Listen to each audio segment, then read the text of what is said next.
गुड़हल के पौधे की ग्रोथ रुक चुकी है और पौधा बिल्कुल फ्लावरिंग नहीं कर रहा है।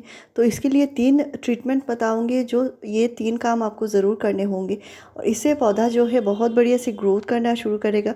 और पौधे की ग्रोथ करने में के बाद ही पौधे में फ्लावरिंग शुरू होती है। तो इसको आपको ये जो वीडियो है पूरा देखना पड़ेगा और इसमें जितने सारे ज़रूरी काम मैं बताऊँगी सभी आपको फॉलो करने पड़ेंगे। तो वीडियो पूरा देखिए। तो गुड़हल के पौधे जो हैं वो अच्छी फ्लावरिंग करने के लिए सबसे पहले इनको कम से कम 4 से 5 घंटे की धूप में रखिए। और बहुत ज़्यादा धूप नहीं चाहिए, लेकिन इनकी मिट्टी जो है हमेशा क्लीन रखिए और मिट्टी में भी धूप लगना ज़रूरी है। क्योंकि पॉट की मिट्टी में अक्सर होता है फंगस लगे होते हैं, कीड़े लगे होते हैं और पौधे में कीड़े मकोड़े फंगस की वजह से है पौधे की ग्रोथ रुकी हुई होती है और पौधा अच्छे से फ्लावरिंग नहीं करता। तो आज एक ऐसा चमत्कारी खाद बताऊंगी जो एक बूस्टर खाद होगा, लेकिन इसको महीने में एक बार से ज़्यादा इस्तेमाल नहीं करना है। इससे कीड़े मकोड़े फंगस चले जाएंगे और पौधा जो है बहुत बढ़िया से कलियाँ बनाना शुरू करेगा। और पौधे में है अच्छी फ्लावरिंग लेने के लिए आपको ये पौधे के स्वस्थ रखना बहुत ज़रूरी है। तो ये जो खाद है ये पौधे को स्वस्थ भी रखेगी।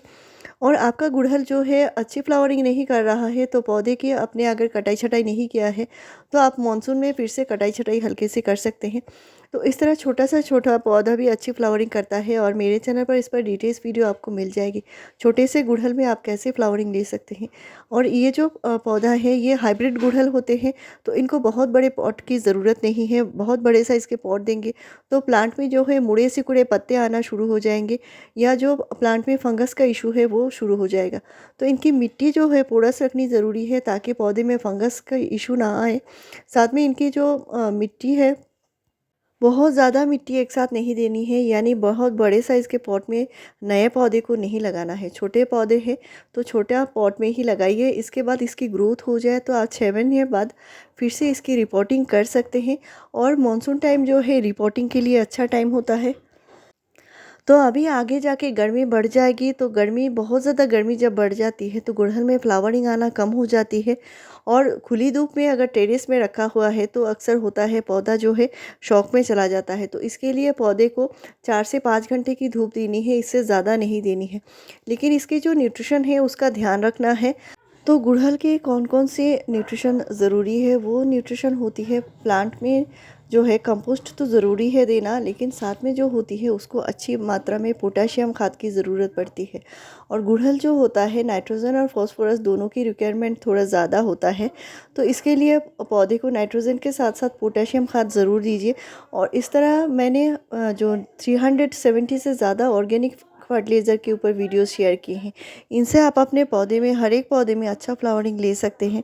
और आज का जो खाद बताऊंगी वो खाद के साथ साथ एक बूस्टर खाद होगा। तो पौधे में फ्लावरिंग नहीं होती, इसका एक कारण हो सकता है जो पौधे की मिट्टी है वो उपजाऊ नहीं है या वो एसिडिक नहीं है। तो आपको महीने में कम से कम एक बार कंपोस्ट ज़रूर देना होगा। यहाँ पे मैंने वर्मी कंपोस्ट लिया है। कंपोस्ट से क्या होता है, मिट्टी की जो गुणवत्ता है वो हमेशा बनी रहती है। और जैविक जो पोषक तत्व होते हैं मिट्टी में देना बेहद ज़रूरी है ताकि पौधे की जो ग्रोथ है हमेशा होती रहे। तो इसके लिए मैंने यहाँ पे वर्मी कंपोस्ट लिया है, आप देख सकते हैं। और वर्मी कंपोस्ट की मल्चिंग भी अभी कर सकते हैं, क्योंकि गर्मी बढ़ रही है तो मिट्टी बार बार सूख जाती है, तो इससे पौधे के जो रूट हैं वो बहुत ज़्यादा वीक हो जाते हैं। तो इसके लिए आप वर्मी कंपोस्ट 2 मुट्ठी पॉट के ऊपर से देकर रख सकते हैं। इससे इससे वर्मी कंपोस्ट की मल्चिंग भी कह सकते हैं। और इसके साथ मैंने माइक्रो न्यूट्रिएंट्स और चाय पत्ती लिया है, साथ में मैंने जो नीम खली लिया है। तो मैंने 3 टीस्पून नीम खली लिया है, 1 कप वर्मी कंपोस्ट लिया है, माइक्रो न्यूट्रिएंट्स जो लिया है वो 2 टीस्पून लिया है और चाय पत्ती 2 टीस्पून लिया है। इनको अच्छे से मिलाकर आपको पॉट की मिट्टी में ज़रूर देना होगा। इससे क्या होगा, ग्रोथ जो है हमेशा होती रहेगी, ग्रोथ नहीं रुकेगी। और वर्मी कंपोस्ट देना इसलिए ज़रूरी है ताकि पौधे की मिट्टी जो है उपजाऊ बनी रहे। और इसके बदले में आप गोबर खाद दे सकते हैं, लेकिन गोबर खाद जो होती है वो थोड़ी सी गर्म खाद होती है। तो बहुत ज़्यादा गर्मी जहाँ पे है वहाँ पे गोबर खाद आपको नहीं देनी है, वर्मी कंपोस्ट ही देनी है। और आपके पास सिर्फ वर्मी कंपोस्ट नहीं है, गोबर खाद ही है, तो इसका आप लिक्विड तरीके से टी कंपोस्ट बनाकर दे सकते हैं। इस पर भी मैंने डिटेल्स वीडियो शेयर किया हुआ है। लेकिन सॉलिड तरीके से देने का फ़ायदा ये होता है, मिट्टी में ये स्लो रिलीज़ होकर धीरे धीरे रिलीज़ होते रहते हैं और प्लांट को न्यूट्रिशन मिलते रहते हैं। इसे जो है पौधे की जो नई ग्रोथ है वो हमेशा होती रहेगी, रुकेगी नहीं। नेक्स्ट है आपके पौधे की मिट्टी में अगर कीड़े मकोड़े फंगस लगे हैं तो इनका भी ट्रीटमेंट करना है, नहीं तो पौधे में अच्छी फ्लावरिंग आप नहीं ले सकते। तो इसके लिए मैंने यहाँ पे लिया है, ये बहुत ही सस्ता सा चीज़ है, घरेलू चीज़ है और शायद हर एक के घर में मिल भी जाएंगी। तो बहुत आसानी से आपको किसी भी ग्रोसरी शॉप पर मिल जाएंगी। और आपके गुलाब में अगर फ्लावरिंग नहीं होती तो इससे भी आप गुलाब में अच्छी फ्लावरिंग ले सकते हैं। गुड़हल में भी कलियाँ नहीं बनती तो इसका आप यूज़ कर सकते हैं, लेकिन महीने में सिर्फ एक ही बार करना है। तो इसका जो यूज़ करना है, इससे पहले आपको ये ध्यान रखना है, मिट्टी जो है हल्की मॉइस्ट होनी ज़रूरी है। यानी बिल्कुल सूखी मिट्टी है तो आपको नहीं देनी है और दोपहर के टाइम नहीं देनी है। ये थोड़ा सा स्ट्रॉन्ग होता है, इसलिए ये बूस्टर होता है। तो बूस्टर खाद का ये खासियत होता है, ये थोड़ा स्ट्रॉन्ग तासीर का है और इसके लिए आपको इसे शाम को ही देना पड़ेगा। गर्मी का टाइम है तो आपको शाम को देना है, तो इससे जो कीड़े मकोड़े हैं मिट्टी में वो भी चले जाएंगे। तो आपको ये इसका जो और एक फ़ायदा है वो है, मिट्टी को ये एसिडिक बनाएगा। इससे क्या होगा, पौधे की जो ग्रोथ रुकी हुई है, यानी पौधा जो है नया ग्रोथ तभी करता है इसकी मिट्टी से जब ये न्यूट्रिशन ले पाता है। और न्यूट्रिशन लेने के लिए इसको मिट्टी एसिडिक चाहिए होता है, तो ये मिट्टी को एसिडिक भी बनाए रखती है। तो महीने में एक बार देंगे तो इसका कोई नुकसान नहीं है, लेकिन बार बार आपको इस्तेमाल नहीं करना है। तो इसको इस्तेमाल का जो तरीका है, यहाँ पे मैंने 1 पिंच लिया है और 1 गिलास पानी में मैंने घोल लिया है। तो इसको घोलने में थोड़ा सा टाइम लगेगा। ये है एलम यानी फिटकिरी, और आपको आसानी से ये ग्रोसरी शॉप में मिल जाएगी। तो ये जो फिटकिरी है इसका इस्तेमाल आप सिर्फ 1 पिंच ही करना है और मैंने 1 गिलास पानी में इसको अच्छे से घोल लिया है। तो घोलने में 5 मिनट टाइम लगेगा।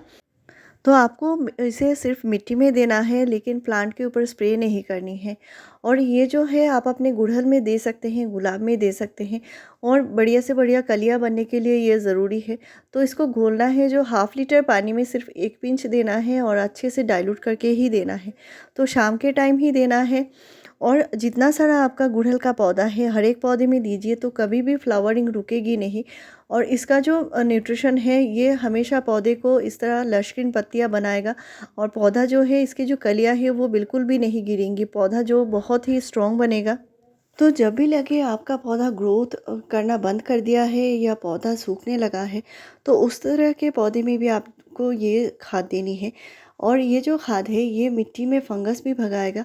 तो बहुत ज़्यादा एक साथ नहीं देना है, एक साथ 100 ml से ज़्यादा नहीं देनी है। तो आपका पौधा नया है, छोटा सा है, उस तरह के पौधे में नहीं देनी है। जिस पौधे में थोड़ी सी ग्रोथ हो चुकी है, 6 महीने का पुराना प्लांट है, सिर्फ उसी तरह के पौधे में देना होगा। नेक्स्ट है, आपको फ्लावरिंग लेने के लिए पोटेशियम खाद ज़रूर देनी होगी। और ये जो पोटेशियम खाद है आप केले के छिलके का बना सकते हैं, बहुत ही ज़बरदस्त खाद होती है केले के छिलके का फर्टिलाइज़र। तो 4 केले के छिलके को 1 लीटर पानी में डुबोकर रखना है, और इसका पानी जो है 3 दिन बाद इसको छान के 3 गुना नॉर्मल पानी मिलाकर ही पौधे में देना होगा। तो इस खाद को कम से कम महीने में 2 बार देना है। और इस ट्रीटमेंट को आप पूरा कर लेते हैं तो आपका पौधा कभी भी फ्लावरिंग बंद नहीं करेगा, साल भर अच्छी फ्लावरिंग करेगा। तो ऐसे ही इन्फॉर्मेटिव वीडियोस के लिए मेरे चैनल को ज़रूर सब्सक्राइब कीजिए, लाइक शेयर और कमेंट कीजिए। वीडियो पूरा देखने के लिए थैंक यू।